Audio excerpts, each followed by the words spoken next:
અમરેલી જિલ્લામાં હવામાન વિભાગની આગાહી અનુસાર ગઈકાલથી સતત પવન સાથે કમોસમી વરસાદ પડતા ખેડૂતોનો વ્યાપક નુકસાન થયું છે।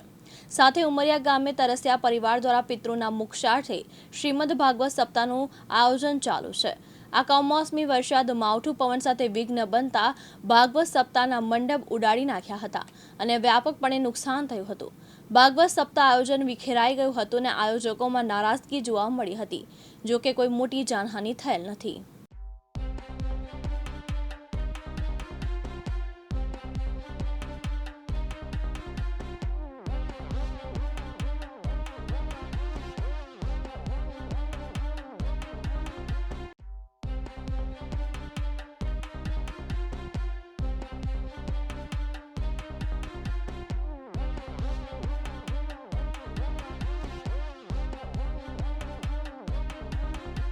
હવે હું શુભમ ઉમરિયાથી અને ઉમરિયા ગામની અંદર ખાંભા તાલુકાના ઉમરિયા ગામની અંદર તરસરિયા પરિવાર દ્વારા આયોજિત ભાગવત સપ્તાહનું જે આયોજન હતું, જ્યારે સપ્તાહ શરૂ થઈ ત્યારે વરસાદની કોઈ પણ આગાહી એના કાંઈ એવા વાવડ હતા નહીં, પરંતુ જ્યારે સપ્તાહ શરૂ થઈ પહેલો, બીજો અને ત્રીજા દિવસે જે અમોસમી વરસાદ પડ્યો તેના કારણે જે વ્યવસ્થા છે એ બહુ બધી અટવાઈ ગઈ છે। પરંતુ એક સારી બાબત કે કોઈને જાનહાનિની નુકસાની એવું કંઈ થયું નથી, પરંતુ જે વ્યવસ્થા છે એ બહુ અટવાણેલી છે અને આમ જોઈએ તો ભારે નુકસાની પણ થઈ છે।